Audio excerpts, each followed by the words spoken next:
Então, eu convido a Adriana para poder fazer a leitura do Exórdio. O Exórdio é do livro Caminho, Verdade e Vida, capítulo 57, intitulado como Dinheiro. Ok. Boa noite a todos. Está na página 129. 129. Capítulo 57, Dinheiro. Traz a seguinte epígrafe. Porque o amor do dinheiro é a raiz de toda espécie de males. E nessa cobiça, alguns se desviaram da fé e se transpassaram a si mesmos com muitas dores. Paulo, está em 1 Timóteo, capítulo 6, versículo 10. Paulo não nos diz que o dinheiro em si mesmo seja flagelo para a humanidade. Várias vezes vemos o mestre em contato com o assunto, contribuindo para que a nossa compreensão se dilate. Recebendo certos alvitres do povo que lhe apresenta determinada moeda da época, com a efígie do imperador romano, recomenda que o homem dê a César o que é de César, exemplificando o respeito às convenções construtivas. Numa de suas mais lindas parábolas, emprega o símbolo de uma dracma perdida. Nos movimentos do templo, aprecia o óbolo pequenino da viúva. O dinheiro não significa o mal. Todavia, o apóstolo dos gentios nos esclarece que o amor do dinheiro é a raiz de toda espécie de males. O homem não pode ser condenado pelas suas expressões financeiras, mas sim pelo mau uso de semelhantes recursos materiais, porquanto é pela obsessão da posse que o orgulho e a ociosidade, dois fantasmas do infortúnio humano, se instalam nas almas, compelindo-as a desvios da luz eterna.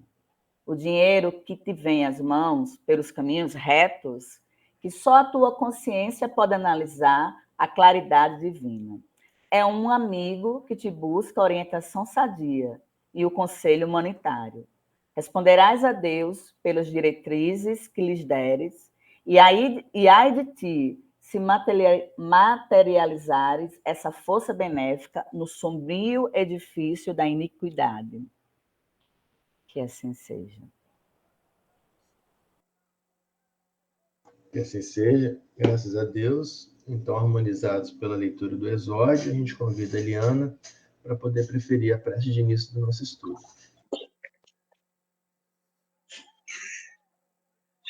Convido a todos que desejarem fechar os olhos,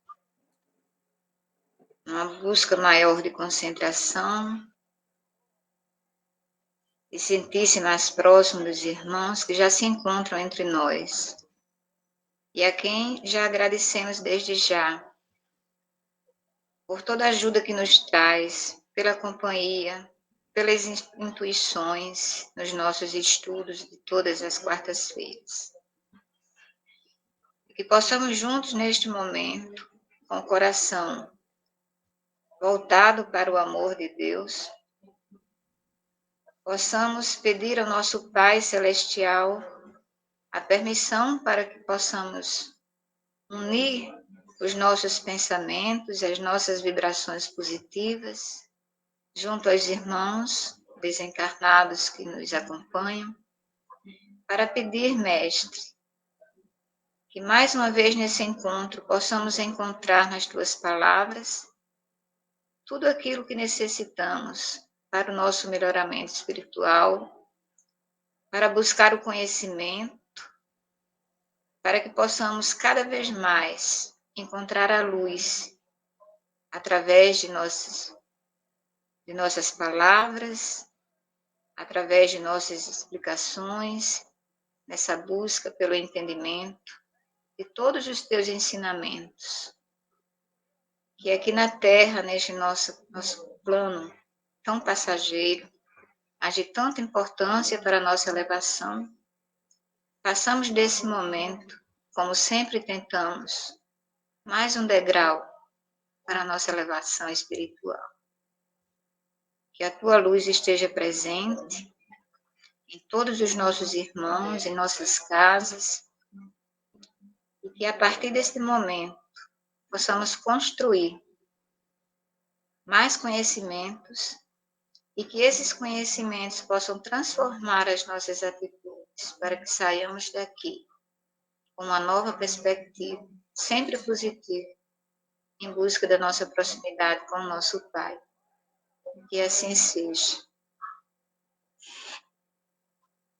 Que assim seja, graças a Deus. Obrigado, Liana, pela prece de início. Então, eu vou tirar o som aqui, tá? Tirar o som. Então, a gente vai dar continuidade ao nosso estudo. Liana e a Adriana produziram o capítulo 2.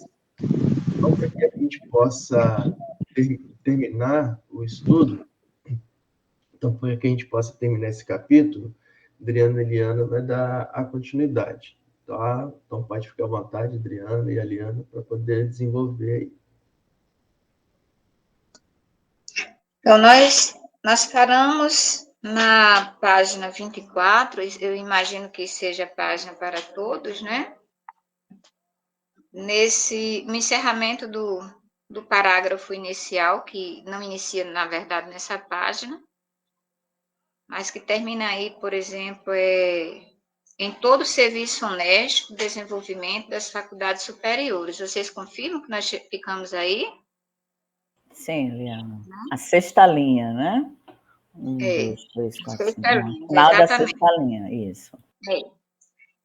E como nós estamos retomando após uma semana, eu proponho que a gente faça uma retrospectiva do que nós já estudamos. Desde o início do capítulo, a gente viu que havia um evento mediúnico, né? E que entre os irmãos que estavam reunidos para que se fizesse uma comunicação com os irmãos desencarnados, André Luiz percebia, através do magnetismo que ele já usufruía através do irmão Alexandre, que aquele irmão que estava em serviço, né, o médium, chamado intermediário em serviço, ele apresentava uma luz bem mais intensa do que os irmãos, outros irmãos encarnados que estavam ali presentes. E nós, durante o estudo, nós percebemos que essa luz, ela vinha exatamente da glândula pineal, que é o foco do nosso estudo, e tomamos o conhecimento de que essa glândula ela tem a função de controlar o sexo, né, no período infantil, que não passava de um velador dos instintos até que chegasse às experiências sexuais da vida humana. E essa era a visão que André Luiz tinha enquanto médico terrestre, né? Mas aí nós conseguimos compreender junto com ele, nas palavras do orientador Alexandre, que ele nos passou o seguinte: é a glândula da vida mental. Ela acorda no organismo do homem, na puberdade, as forças criadoras e, em seguida, continua funcionando.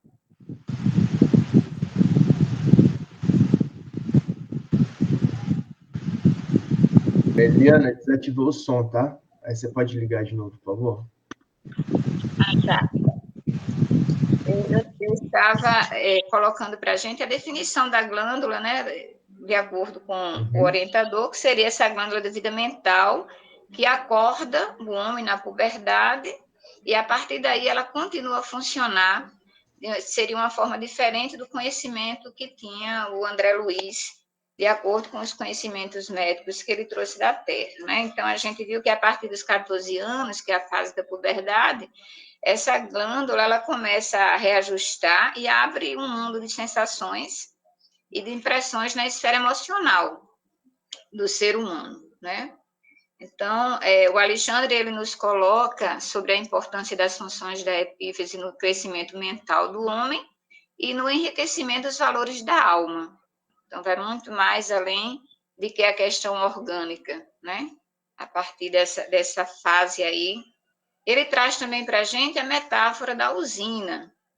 Ele diz que pode ser essa glândula pineal, que também é chamada de epífise, ela pode ser comparada a poderosa usina que deve ser reaproveitada e controlada no serviço de iluminação, refinamento e benefício da personalidade e não relaxada em gasto excessivo do suprimento psíquico nas emoções de baixa classe, né? E aí a gente percebe aí a nossa responsabilidade para encontrarmos esse equilíbrio dessa energia que é gerada pela glândula, e essa energia ela deve ser reaproveitada exatamente no trabalho honesto, do desenvolvimento de nossas faculdades superiores, né? Então, temos que ter sempre aquele sentimento de amor, de gratidão, de prática do bem, para que consigamos esse entendimento da importância da epífise na nossa vida. E aí chegamos nessa página 24, em que, para retomar o nosso entendimento, começando em que ele fala dessa metáfora aí da usina, né? Ele prossegue da seguinte maneira: refocilar-se no charco das sensações inferiores, à maneira dos suínos, é retê-las nas correntes tóxicas dos desvarios da natureza animal e na despesa excessiva de energias sutis. Muito dificilmente consegue o homem levantar-se do mergulho terrível nas sombras, mergulho que se prolonga além da morte corporal. Em vista disso, é indispensável cuidar atentamente da economia de forças em todo o serviço honesto de desenvolvimento das faculdades superiores. Foi aí que nós paramos. Prosseguindo, nós temos o seguinte: os materialistas da razão pura, senhores de vastos patrimônios intelectuais, perceberam de longe semelhantes realidades e, no sentido de preservar a juventude, a plástica e a eugenia, fomentaram a prática do esporte em todas as suas modalidades. Então, a gente passa a ter conhecimento aqui do que realmente acontece na prática, né? Muitos materialistas, no sentido de compreender as nossas dificuldades de equilíbrio, em se tratando das emoções, eles levam para o lado orgânico, né, o gasto da energia nas academias, como se gastar aquela força de forma excessiva nas práticas esportivas, gastando suor, seria uma forma a gente ter esse controle. Seguindo aqui, contra os perigos possíveis, né, excessiva acumulação de forças nervosas, como são chamadas as secreções elétricas de epífise, aconselharam aos moços de todos os países o uso do remo, da bola, do salto, da barra, das corridas a pé. Desse modo, preservavam-se os valores orgânicos, legítimos e normais para a função da hereditariedade. Mas aí, quando é colocada essa questão da valorização do lado orgânico, né, vem nos dizer o Alexandre que a medida, embora satisfaz em parte, é contudo incompleta e defeituosa. Incontestavelmente, a ginástica e o exercício controlados são fatores valiosos de saúde. A competição esportiva honesta é fundamento precioso de socialização. Então, a gente vê que, embora seja colocada essa supervalorização, né, do culto do corpo, da forma, é colocado para a gente aqui que isso tem uma certa importância, mas que não vai ser tudo. Nós vamos encontrar aqui, a partir de agora, a valorização também do lado espiritual nesse caminho, né? Deixa eu ver aqui onde eu me perdi. No entanto, podem circunscrever-se a meras providências em benefício dos ossos e, por vezes, degeneram-se em elástico das paixões menos dignas.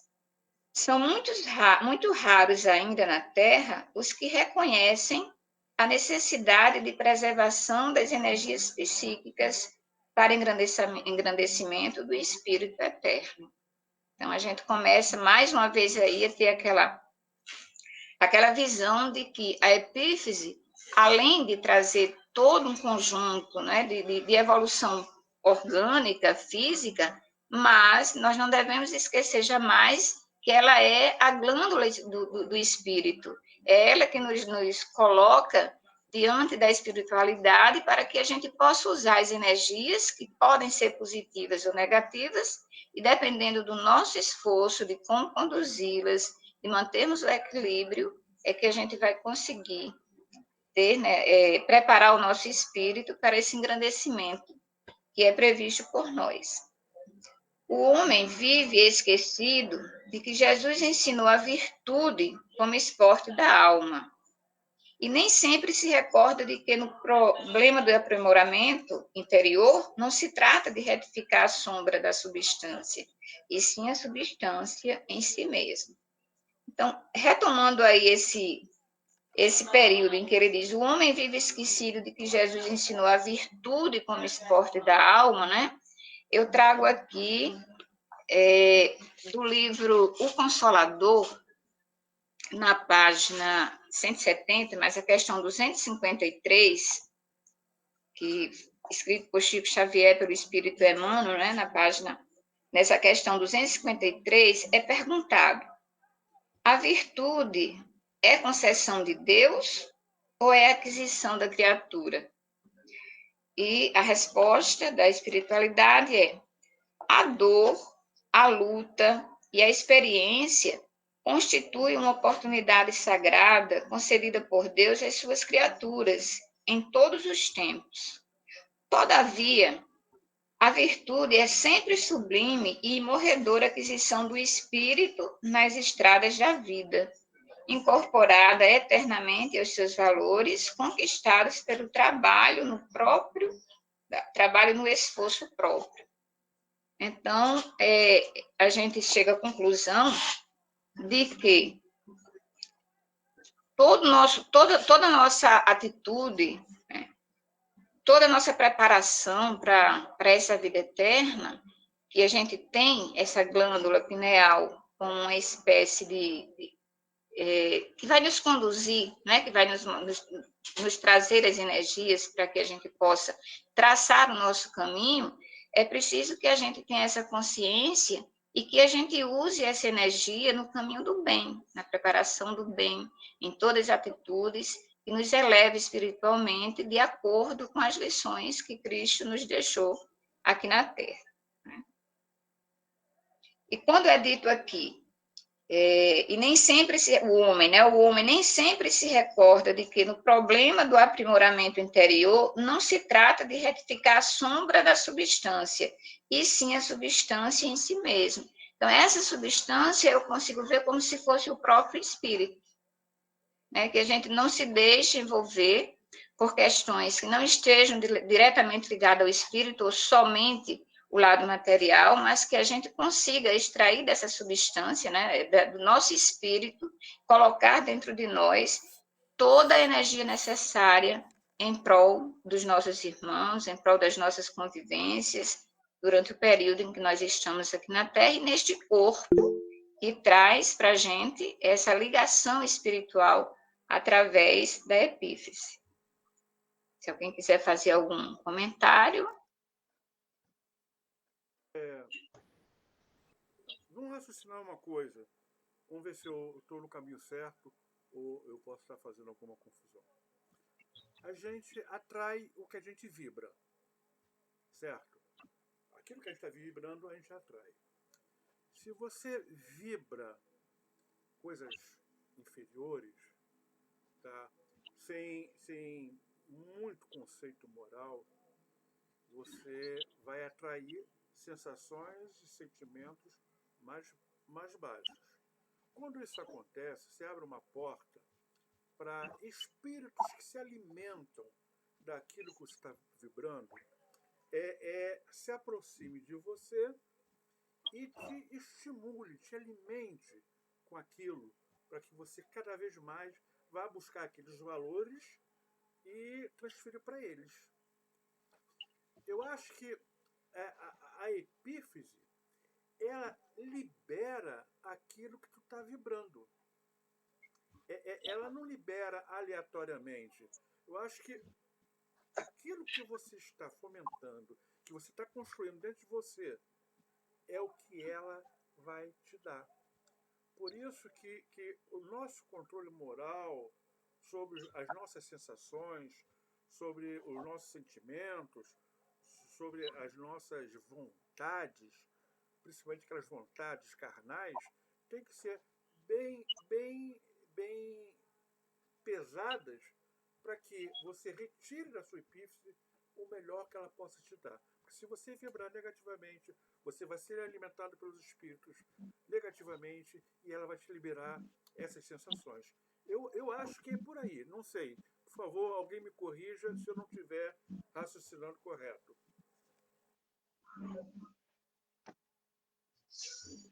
Perfeito, né? Eu acho que o que você disse aí, Guto, é realmente o que a gente pode extrair de todo esse estudo, né? Em algum momento, a gente, durante o que a gente durante as 3 semanas que nós estamos trabalhando, eu lembro que é colocado que essas vibrações negativas, elas acontecem, né? Talvez até de uma forma natural, mas nós, tomando consciência, né, conhecendo, então a gente vai poder rejeitar o que não é bom e aceitar aquilo que é para o bem.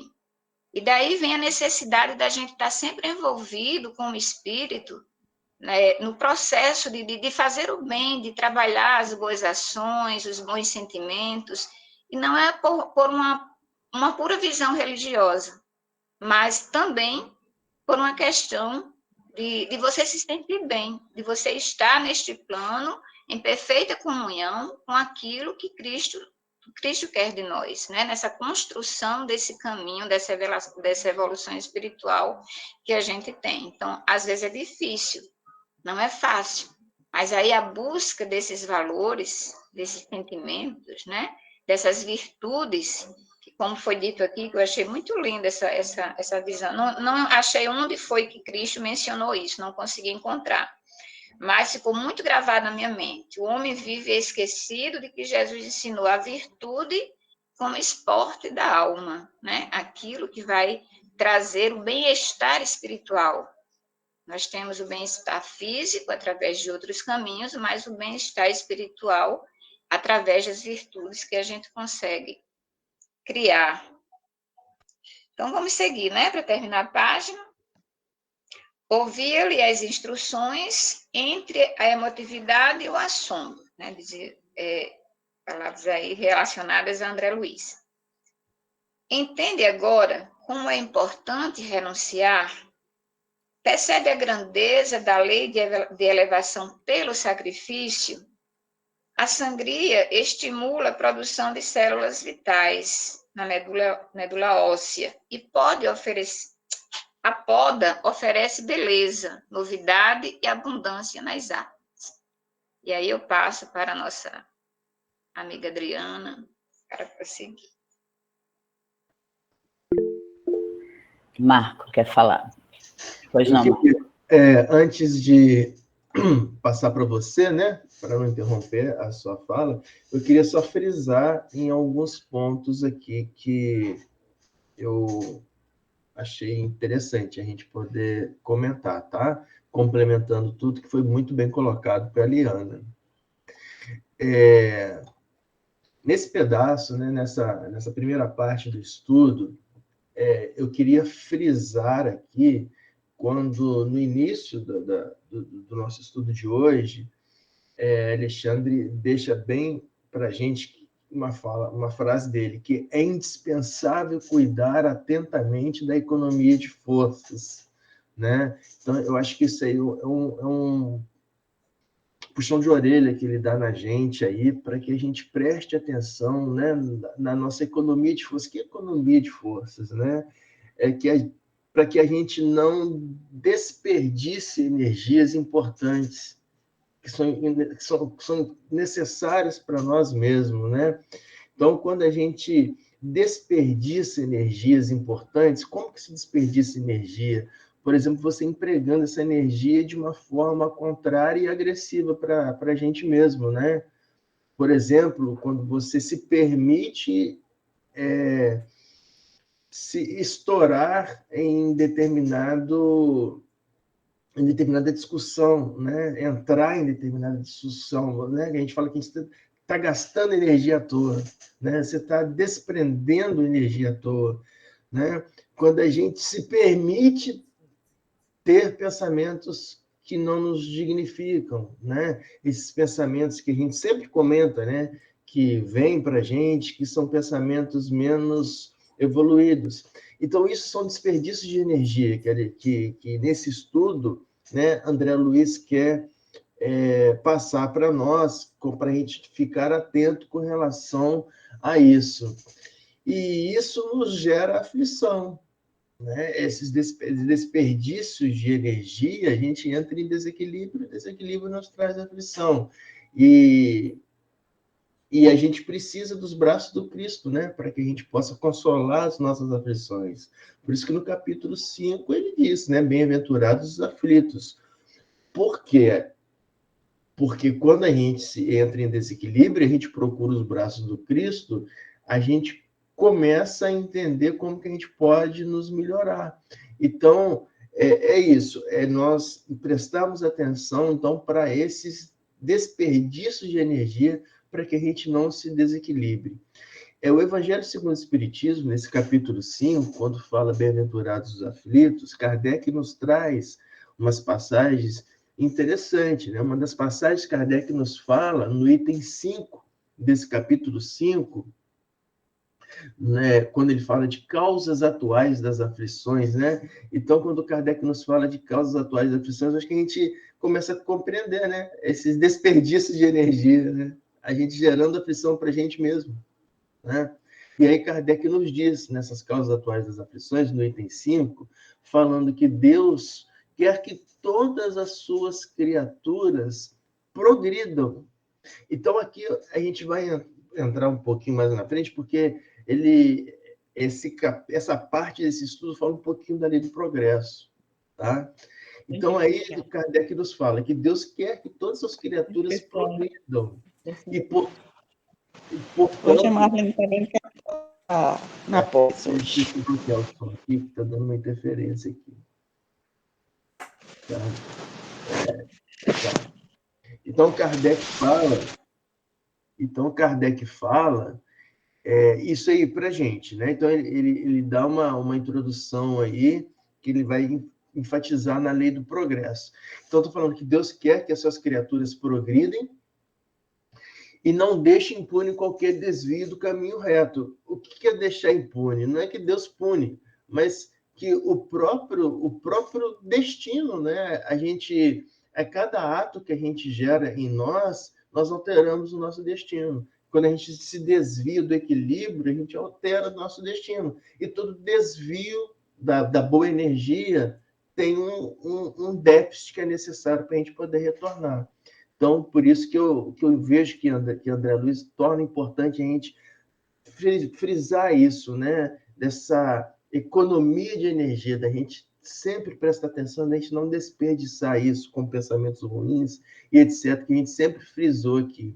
No item 26 desse próprio capítulo, aí Kardec vai e recomenda para a gente: não enfraqueçais o vosso corpo, ou seja, né? Se a gente se permite ter esse desperdício de energia, a gente se enfraquece. Quando a gente entra numa discussão, né, a gente se sente enfraquecido depois, né? Fraco, né? Com as forças, né, desperdiçadas. Então, Kardec vai falar, então, não enfraqueçais o vosso corpo, pois necessitai de todas as vossas forças para cumprirdes a vossa missão e bem trabalhar na Terra. Então, achei muito importante isso daí, né? A gente se atentar nesses desperdícios de energia que a gente se permite ter ao longo do nosso caminhar, né? E aí, quando vai falando, né, no estudo dessa parte, traz para a gente aqui, Alexandre dizendo que os materialistas, senhores de vários patrimônios intelectuais. Então, o que ele está querendo mostrar para a gente aqui? Ele está querendo lembrar para a gente na lei do progresso. Na lei do progresso, né?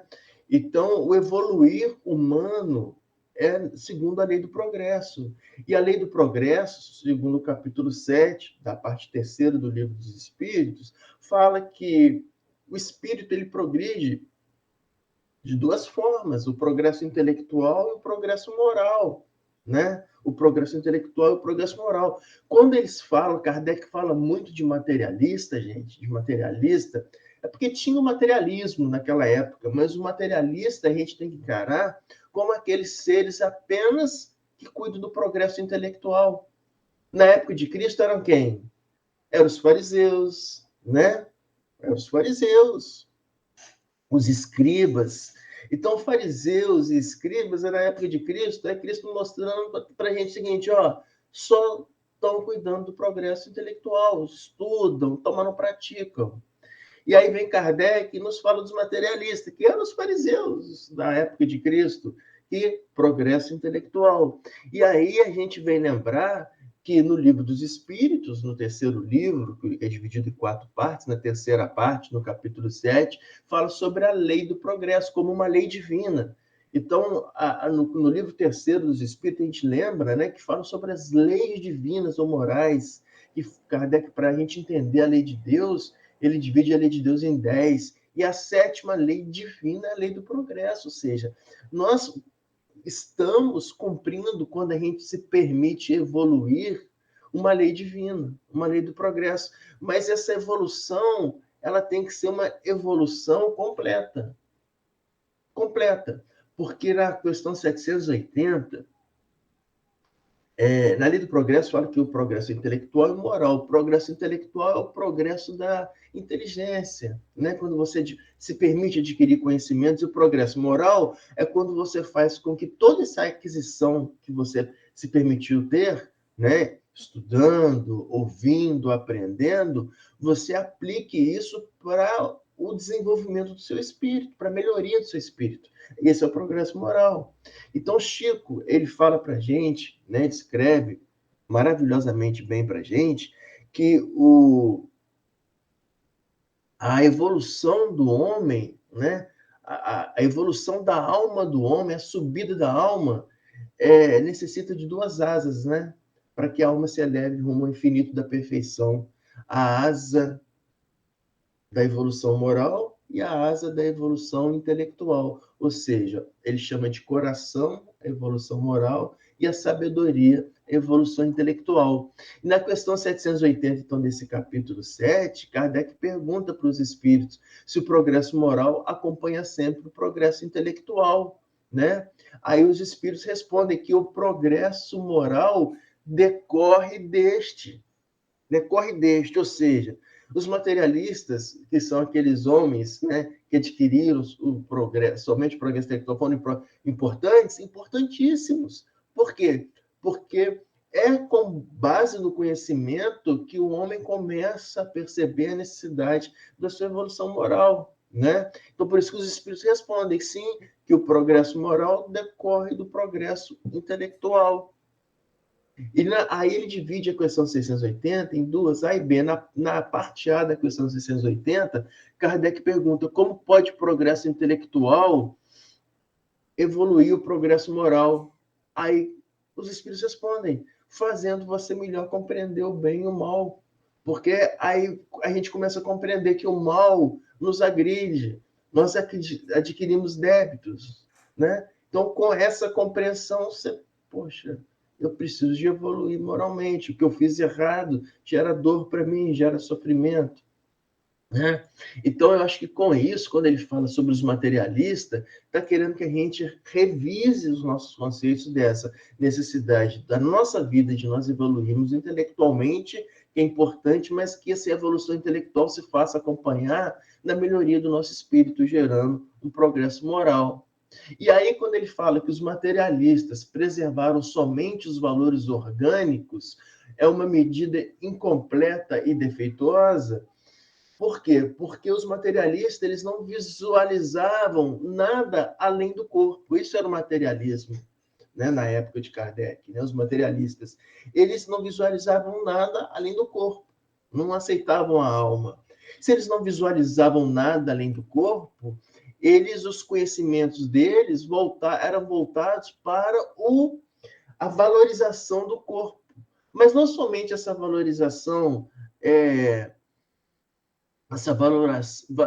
valorização pueril de criança, do corpo físico, não, mas uma valorização do corpo, uma valorização orgânica, como que poderia melhorar o corpo, né?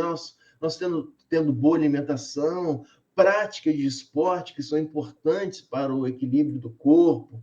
Então, Kardec, André Luiz está tentando mostrar isso para a gente, né?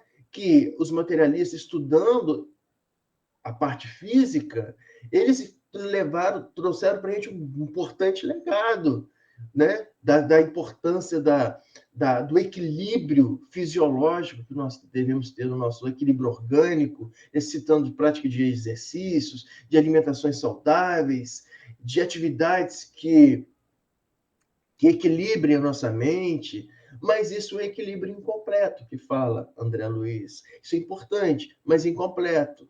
Por quê? Porque é necessário o entendimento do homem como um todo. E aí, por isso, eu quero lembrar aqui o que Kardec trouxe para a gente no Livro dos Espíritos, no livro primeiro, na primeira parte do Livro dos Espíritos, que é chamado de Causas Primárias, que traz questões elementares para o nosso entendimento na doutrina espírita. O capítulo 2, Kardec chama dos elementos gerais do universo. E aí Kardec pergunta para os espíritos, na questão 27, se existem 2 elementos gerais do universo, é só matéria e espírito. E aí os espíritos respondem para Kardec que sim, é matéria, espírito e o Pai acima de todas as coisas. Então, aí os espíritos completam para Kardec que Deus, espírito e matéria constituem o princípio de tudo que existe. Então, é Trindade universal. Então, aqui eu quero chamar a atenção para que a gente frise isso, né? Que o Espiritismo, a Trindade universal, é o entendimento que existem 3 elementos gerais do universo. 3 elementos gerais do universo. Quais são esses elementos? A matéria, quando a gente fala o corpo é matéria, né? Então, a matéria, o espírito e Deus. Então, para um desenvolvimento completo, né, nós temos que ter essa trindade. Nós temos que ter essa trindade em cuidarmos do nosso corpo, que é a matéria, em cuidarmos do nosso espírito, que é eterno, e nos ligarmos a Deus, que é o Criador de todas as coisas. Então, por isso que é o triângulo, né? Que é o plano básico de todos os planos. O triângulo é esse entendimento. É Deus, Espírito e matéria. Tá? Então, já terminando para poder passar para a Adriana, né? Quando ele fala, né, da necessidade de preservação das energias psíquicas, né, voltando para o não desperdício de energia e preservar as energias psíquicas para o engrandecimento do Espírito eterno, é porque a nossa energia psíquica é o nosso equilíbrio. A nossa psique, ou seja, tudo aquilo que a gente gera em torno dos nossos pensamentos, né, é uma energia que equilibra o nosso espírito. Né? E energia psíquica é um conceito de psicologia, viu? Energia psíquica. Então, energia psíquica é um conceito estudado em psicologia e foi muito estudado por Freud e Jung. Né? E Freud, ele pegou a energia psíquica, né, e mostrou que a energia psíquica ela é derivada do nosso organismo, lógico, né? Por quê? Segundo as leis da termodinâmica, a energia não pode ser criada e nem destruída, e sim convertida de uma modalidade a outra. Então, de onde vem a energia psíquica, gente? Vem de tudo aquilo que nós alimentamos, das nossas comidas corretas e do nosso estilo de vida, do nosso equilíbrio psíquico. Então, gera essa energia. E é essa energia que sustenta o equilíbrio do espírito. né? Jung tem um livro que chama O Conceito da Energia Psíquica e Suas Bases Filosóficas. Então, André Luiz não colocou isso à toa para a gente, né? Então, quando a gente fala, né, Adriana, a gente sempre frisa aqui, cuidado com os pensamentos, né? Cuidado com o que você se permite fazer, cuidado com o que você se permite colocar para dentro, não só em alimentação, como em instrução, né? Selecione aquilo que você vai ler coisas boas, ler coisas saudáveis, se permita assistir bons programas, ler bons livros, se permita durante o dia escutar uma boa música com uma letra edificante, né? Então, isso tudo é equilíbrio para as nossas energias psíquicas, para o engrandecimento de nosso espírito.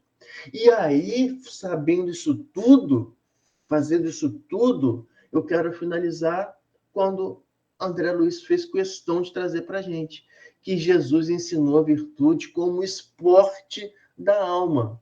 Não ensinou os materialistas que o corpo físico, a gente precisa, né, de cuidar do corpo físico, precisa, através do esporte, do remo, ele foi dando, né, várias modalidades, e Cristo veio complementou a gente precisa de exercitar o espírito através da prática das virtudes. E aí eu quero finalizar a nossa fala, porque é virtude, tem algumas coisas que a gente tem que entender muito bem o conceito na doutrina espírita. Uma delas é a virtude. A gente tem que entender isso muito bem. Por isso que eu trago aqui um conceito de virtude, segundo o Evangelho segundo o Espiritismo, no capítulo 17, que chama Sedes Perfeitos, né? Então, nada por acaso, viu, gente? O capítulo 17 chama Sedes Perfeitos, e se a gente pegar o Livro dos Espíritos, a evolução do Livro dos Espíritos todinho, o progresso, tal, é para levar à perfeição. E para chegar à perfeição é somente através da prática das virtudes. Então, virtude, segundo o Evangelho, segundo o Espiritismo, ele fala para a gente que a virtude, no mais alto grau, é o conjunto de todas as qualidades essenciais que constituem o homem de bem. Então, se a gente pegar as leis divinas ou morais, pegar a lei primeira, a lei segunda, as 10 leis, termina a última lei na lei da justiça, do amor e da caridade. Para quê? Para o último capítulo dele ser o que é a perfeição moral. Então, as práticas da lei de Deus para a gente ser perfeito moralmente.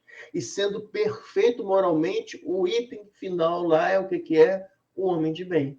Então, nós seremos uma pessoa de bem quando nós praticarmos as leis divinas ou morais, nos elevarmos com isso moralmente, aí a gente está no caminho de ser um homem de bem, desenvolvendo as virtudes que nos são permitidas nessa vida, porque as virtudes elas são inúmeras. Os espíritos crísticos têm inúmeras virtudes que a gente desconhece, né? Mas as que a gente pode conhecer no momento nosso, no mundo de provas e expiações, a gente tem que praticá-las para que elas sejam incorporadas no espírito. Por isso que Lucas relata, né, no capítulo 8 do evangelista Lucas, nos versículos 44 a 46, relatando aquela passagem da mulher hemorroída, né? Ele fala chegando por trás, Lucas fala que quando a mulher chegou por trás de Cristo, toca no manto do Cristo, né? A gente sabe dessa história, e Cristo vira para ela e vira para Pedro e pergunta para Pedro: quem me tocou? Pedro pergunta: quem te tocou? Mestre, a gente está num tumulto aqui, todo mundo tocando. Não, essa pessoa me tocou de forma diferente, porque de mim saíram virtudes. Isso é importante, né? Virtudes. E aí, Chico, ele nos define virtude como virtude é a prática do bem de forma incomensurável até que ela seja internalizada no espírito. Então, essa mulher hemorroída, ela tinha uma intenção tão boa, tão digna de ser curada que virtudes saíram do Cristo passaram para ela, né? Então, é isso que eu queria chamar a atenção, né?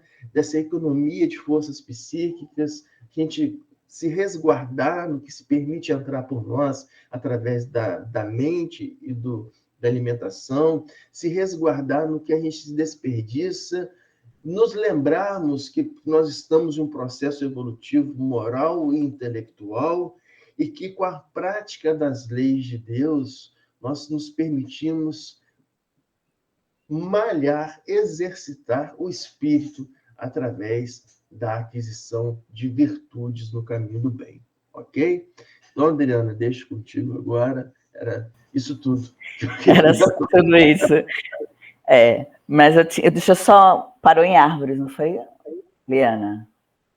Nas árvores, ok. O homem que pratica verdadeiramente o bem vive no seio de vibrações construtivas e santificantes da gratidão, da felicidade e da alegria. Então, não por acaso, eu tinha selecionado a primeira pergunta aqui para ler questão 629 do Livro dos Espíritos, que Marcos já falou umas 10 vezes, Guto foi o primeiro a falar na moral, e Marcos frisou bastante, né? Então, nós estamos precisando saber o que é a moral. Questão 629. Que definição do Livro dos Espíritos? Que definição se pode dar da moral? O que é moral? Né? Que Marco tanto falou aí, moral. O que é moral? A moral é a regra de bem proceder, isto é, de distinguir o bem do mal. Funda-se na observância da lei de Deus. O homem procede bem quando tudo faz pelo bem de todos, porque então cumpre a lei de Deus. Não é fazer teoria de esperança, né? Alexandre está falando. É princípio científico. O bem, né? Está retomando. O bem é princípio científico, como bem falou Marcos, sem cuja aplicação na esfera comum, né? Na ajuda para com todos, não se liberta a alma. Descentralizada pela viciação nas zonas mais baixas da natureza. Aí eu pulo para a questão... Não, antes era a questão 630. Só um minutinho, vamos ver. Como se pode distinguir o bem do mal? Como a gente pode fazer essa distinção do bem e do mal? O bem é tudo o que é conforme a lei de Deus. O mal, tudo que lhe é contrário. Assim, fazer o bem é proceder de acordo com a lei de Deus. Fazer o mal é infringi-la. Aí a questão agora 634. Por que está o mal na natureza das coisas? Falo do mal moral. Não podia Deus ter criado a humanidade em melhores condições? Por que existe o mal no mundo? Né? Aí ele responde, já te dissemos, os espíritos foram criados simples e ignorantes. Deus deixa que o homem escolha o caminho, o livre-arbítrio, né? Tanto pior para ele se toma o caminho mau, mais longa será a sua peregrinação. Se não existissem montanhas, não compreenderia o homem que se pode subir e descer. Se não existissem rochas, não compreenderia que há corpos duros. É preciso que o espírito ganhe experiência. É preciso, portanto, que conheça o bem e o mal. Eis porque se une ao corpo. Então, o nosso objetivo, a gente está aqui reencarnado para o nosso melhoramento espiritual, né? Para o nosso burilamento. Então, vamos ver. Sim. E por que observasse que as instruções lhe tomavam demasiado tempo, Alexandre concluiu. De acordo com as nossas observações, a função da epífise na vida mental é muito importante. Sim, considerei. André está falando. Compreendo agora a substancialidade de sua influenciação no sexo e entendo igualmente a dolorosa e longa tragédia sexual da humanidade. Percebo nitidamente o porquê dos dramas que se sucedem ininterruptos, as aflições que parecem nunca chegar ao fim, as ansiedades que esbarram no crime, o cipoal do sofrimento, envolvendo lares e corações. Como tinha falado, como a gente já tinha estudado, né, que a glândula pineal, a epífise, de acordo com o médico especialista no tema, Dr. Sérgio Felipe de Oliveira, a glândula pineal seria o órgão sensor que capta as informações por ondas eletromagnéticas, devido às propriedades dos cristais de apatita, que as converteriam em estímulos neuroquímicos, de forma análoga, como se fosse uma antena de um aparelho celular, né? Então, nós, já tinha falado anteriormente, que nós viciamos a nossa epífise com energias negativas, com energias que não são para o nosso bem, para a nossa evolução, mas a gente usa de forma primitiva, muito animalesca, né? Tem até a passagem dos porcos, né? Eu estou sentindo essa energia, eu estou sentindo o desejo, eu não posso controlar, eu tenho que deixar isso aflorar. Então, a gente está utilizando essa energia de forma negativa, sem trazer essa energia para o nosso crescimento, para a nossa resignação, para o nosso caminho do bem. É isso que está focando, que está falando nisso, porque é como se fosse uma anteninha. Ele faz uma comparação de um celular. Às vezes a gente está numa região, o nosso celular não pega, o do colega pega porque o dele é um G5, pega uma energia lá, uma internet maravilhosa, e a nossa internet não funciona. Então, ele faz tipo uma comparação assim, que para nós ligarmos com energias positivas, a gente tem que estar sintonizado nessa energia positiva. E como fazer isso? Por meio da meditação, por meio dos pensamentos positivos. Aí a sua anteninha vai cada vez mais captar a energia positiva que existe no universo. É isso, Marco? Mandaram eu dizer isso. Então, vamos dar continuidade. Ok. E o homem sempre disposto, o homem somos nós, né? Sempre disposto a viciar os centros sagrados de sua personalidade, concluiu Alexandre solenemente. Sempre inclinado a contrair novos débitos, mas dificilmente decidido a retificar ou pagar, né? A reencarnação não erra de endereço. A reencarnação não erra de endereço. Nós estamos no lar que nós tínhamos que nascer, nós estamos no trabalho que melhor pode... o trabalho que a gente possa receber o dinheiro, como foi falado no texto, no exórdio, para a nossa evolução, nem mais nem menos, né? A reencarnação, ela não erra de endereço. Então, se nós vivemos numa família difícil, de relacionamento difícil, a gente tem que saber que nós precisamos retificar o nosso comportamento.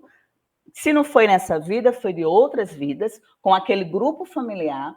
Nós temos que pagar a nossa dívida agora, aqui, nesse momento, e não deixar para a próxima. Não, na próxima eu vou melhorar. Não, porque agora não dá, né? Na próxima eu vou melhorar. Existe, sim, o livre-arbítrio.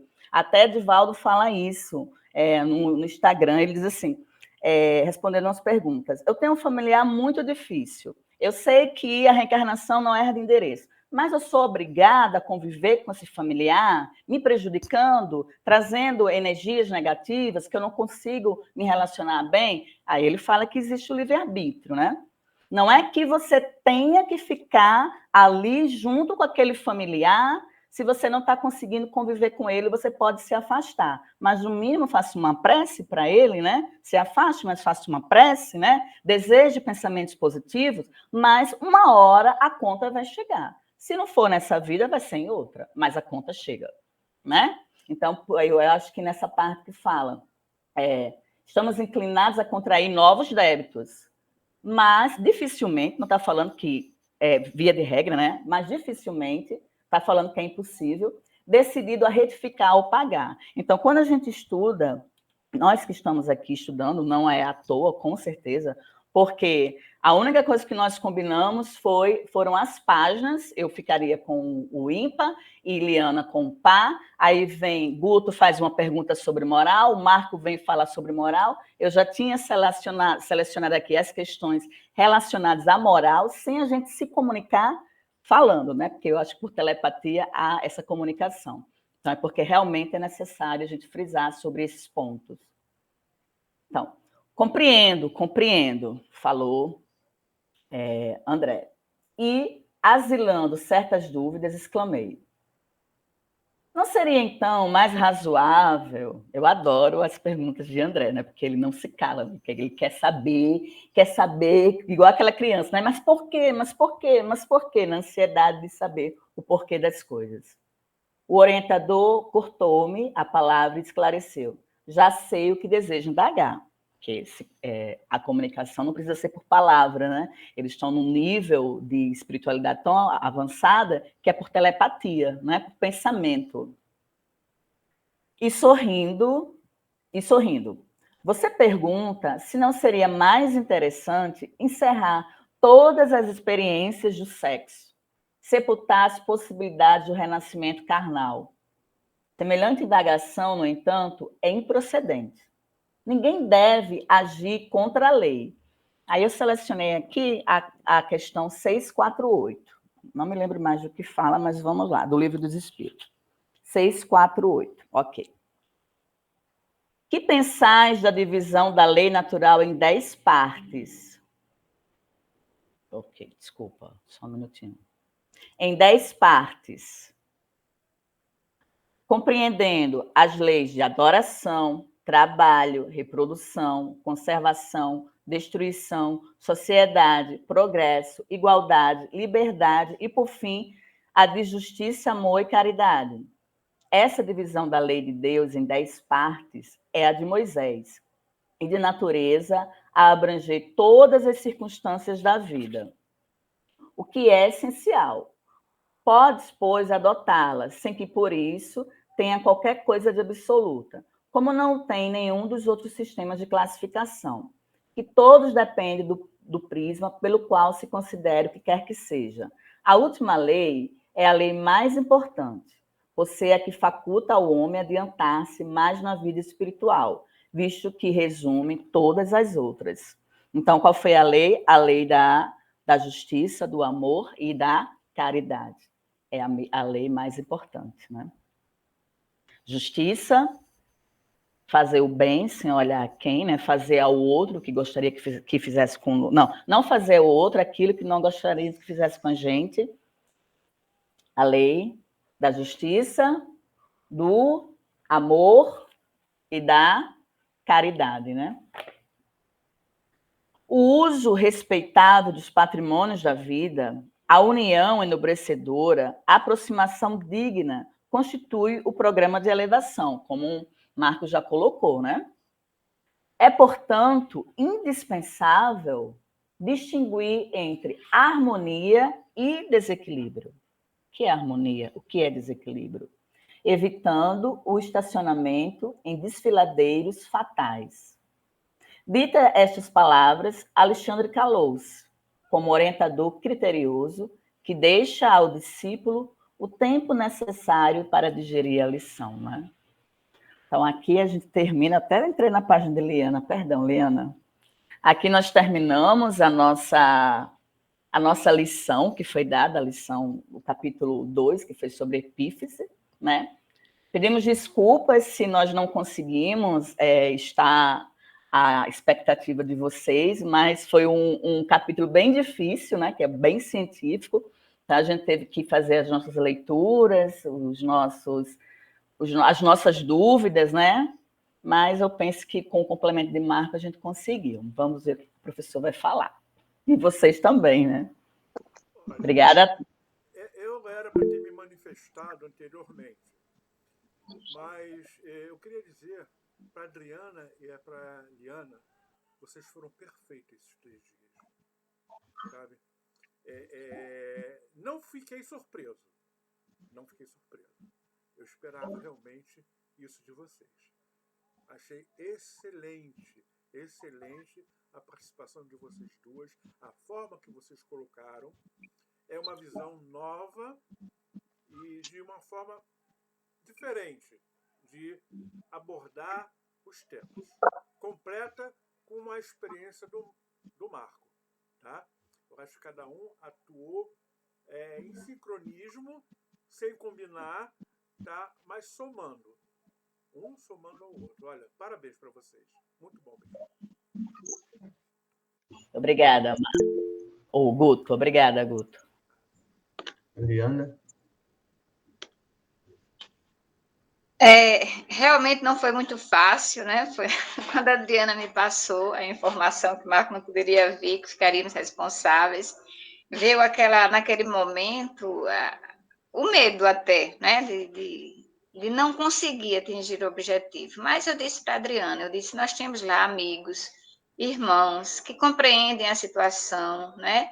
Sabe que nós não conhecemos tão a fundo passagens científicas que o capítulo exigia, mas eu disse, vamos fazer com humildade, vamos estudar dentro das nossas possibilidades, eu tenho certeza que tudo vai dar certo, né? Então, se a gente tem que pensar sempre positivo, não seria nesse momento que nós iríamos deixar que esse medo tomasse conta. E como essa página 26, né, Adriana, você não tomou meu espaço, não, viu? Porque era pequenininha, era só complementação. Aí eu quero fazer só uma colocação como um fechamento de tudo, né? E colocar para vocês o seguinte: o título foi a epífise, o conhecimento sobre ela. E eu concluiria dizendo: a epífise é a glândula, né, que nós temos no nosso cérebro, que atua como um sol, pensando toda aquela iluminação, aquela luminosidade muito mais intensa naquele médio, naquele momento. Então, atua como um sol dentro do nosso cérebro e direciona a luz para todo o nosso corpo, sob a determinação de nossa vontade. Então, aí a importância, trazendo mais uma vez, da nossa vontade, né, do nosso querer, para que a gente possa realmente fazer com que essas energias sejam captadas e direcionadas. E essa nossa vontade, que é tão importante, que seja sempre direcionada para o bem.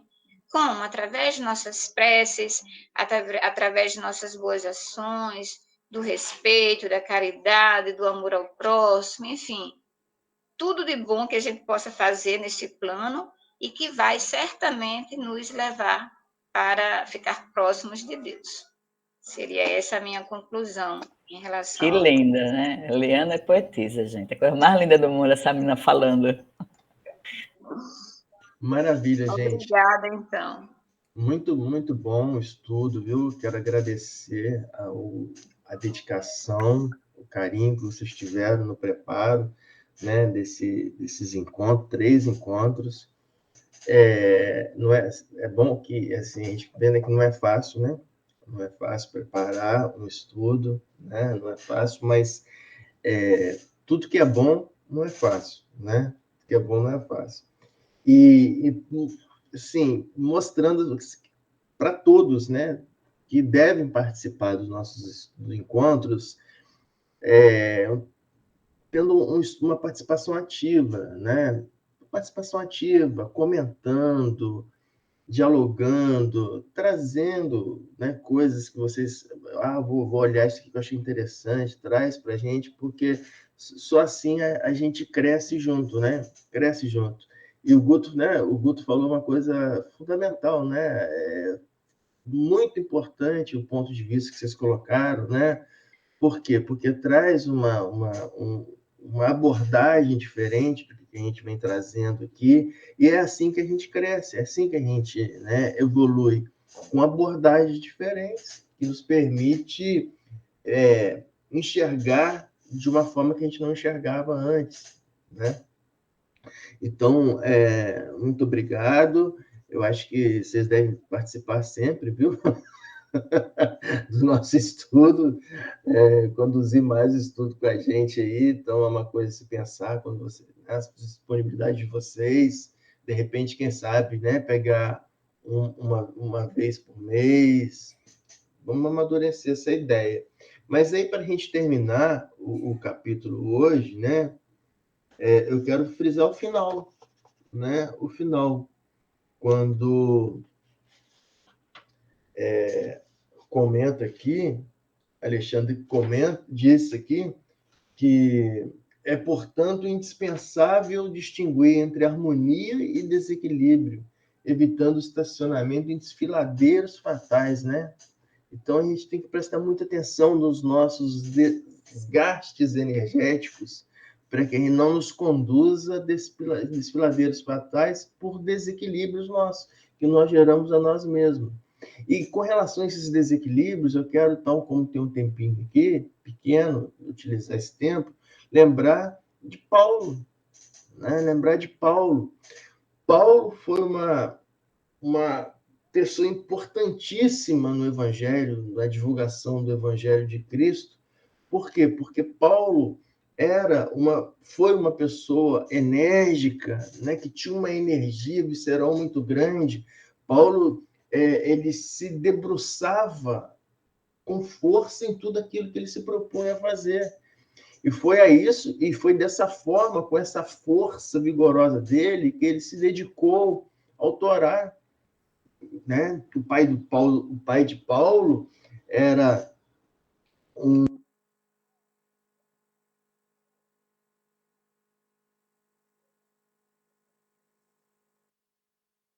Microfone, Marco, desligou teu microfone. Paulo estuda o Torá profundamente, e então ele vai, com a energia que ele tem, ele vai defender aquele estudo dele do Torá, de um Deus que ele aprendeu. E quando ele fica sabendo que aquele estudo daquele Deus que ele aprendeu, o Messias que estava por vir, não era o Messias que ele estava esperando, que o Torá, né, definia dentro do judaísmo ortodoxo, então Paulo fica revoltado e começa a gastar a sua energia, desprender a sua energia visceral que ele tinha de uma forma totalmente equivocada, gerando desequilíbrios profundos para ele, fazendo o que Moisés ensinava para uma população que era barbárie à época, do olho por olho, dente por dente, apedrejamento. Então, aquilo que Moisés ensinava há 1000 anos atrás, de Paulo achava que ele devia aplicar 1000 anos depois. Então, era nisso que ele pegou, então, e foi perseguindo aqueles cristãos.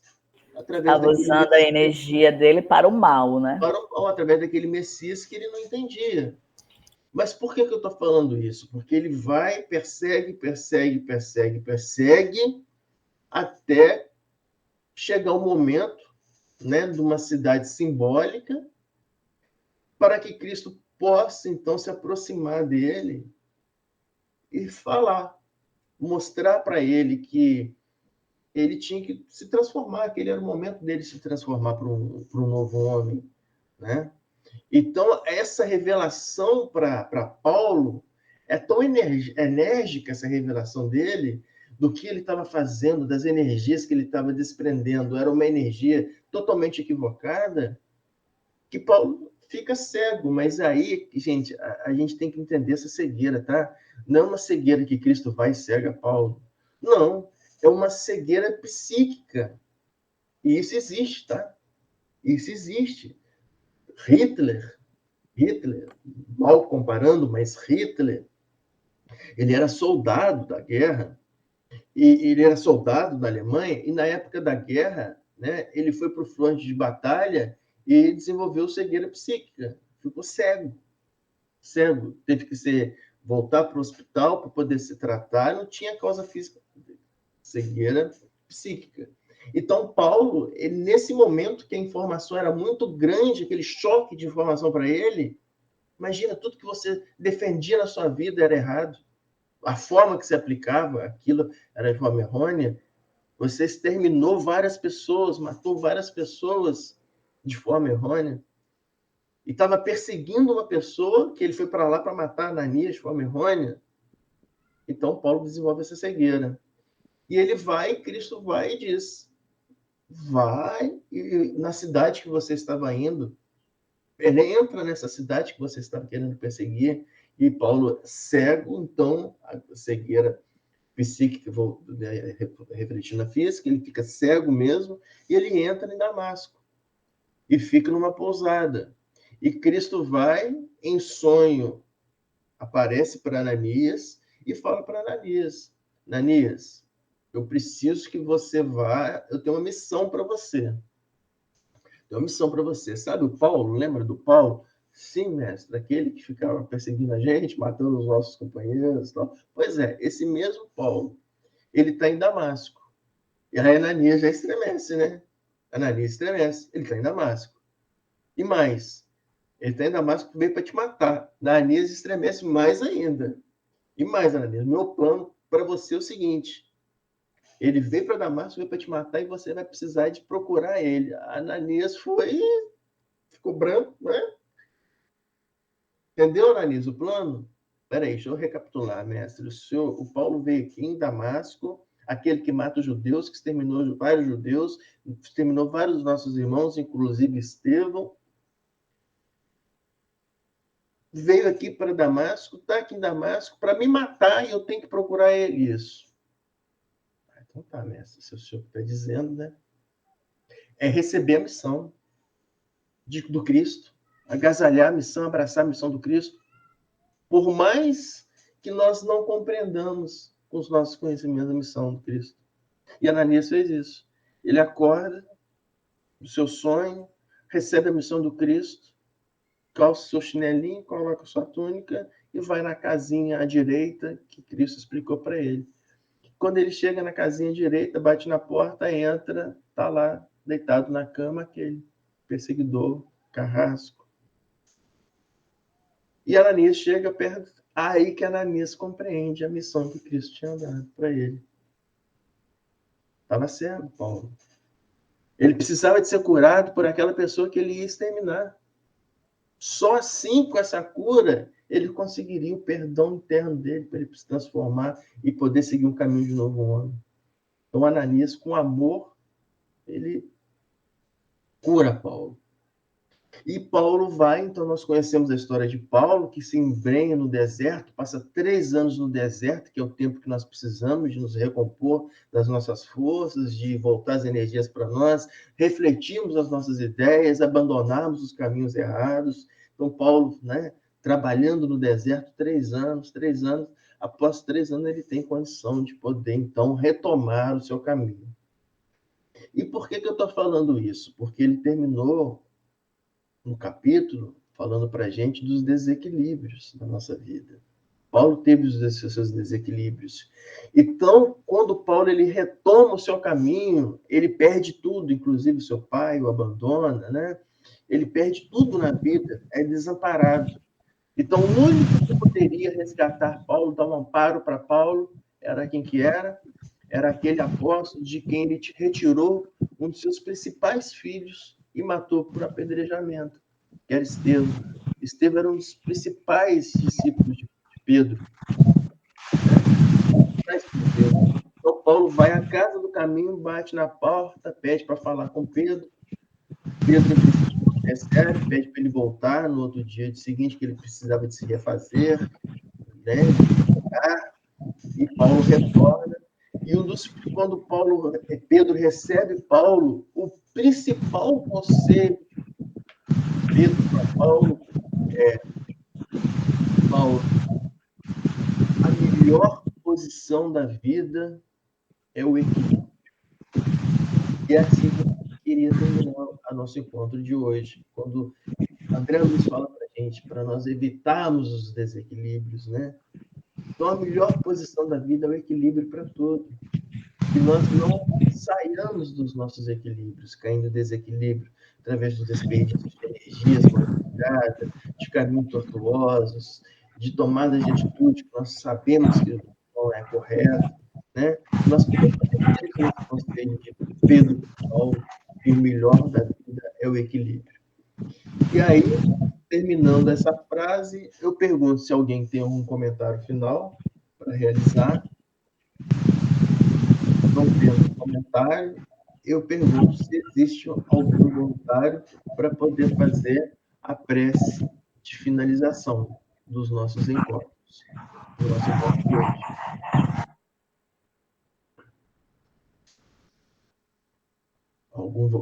Algum voluntário? Eu vejo aqui o Guto levantando a mão, espiritual. Guto, faz a prece final. Seu som tá bom hoje, Guto. Seu som Eu tá também bom. vi, Guto, levantando a mão. A Adriana viu também. Eu vi também. O som. A Sana também viu. Ah, mas seu som tá bom, é? Fale, Guto, aí. Vamos ver se o som tá bom. Teste aí. Liga o microfone. Então. Tá maravilhoso, perfeito. Tá bom. Vamos lá.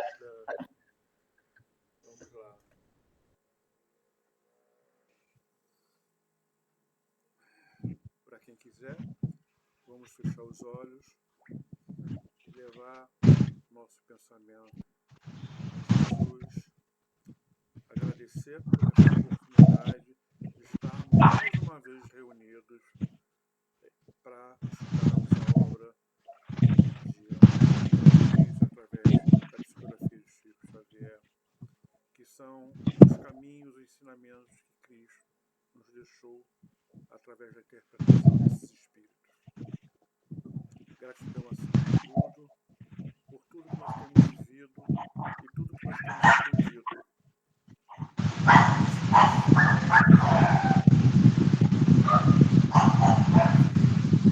Semanais que nos purifica, nos edifica, nos eleva no conhecimento e no amor de Cristo.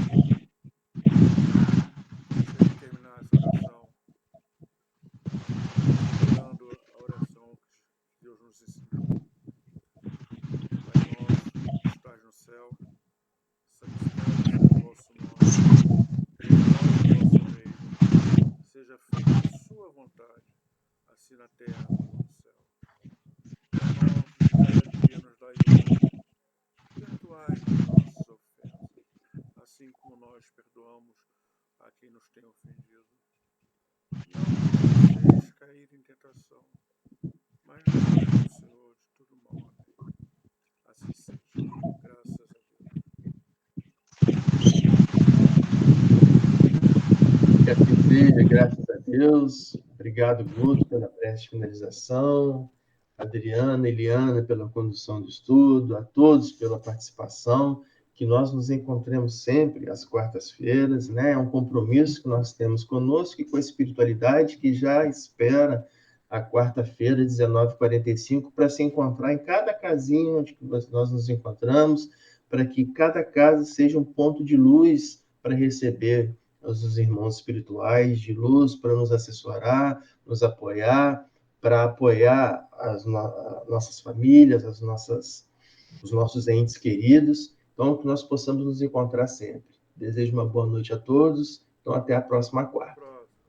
A gente, beijo.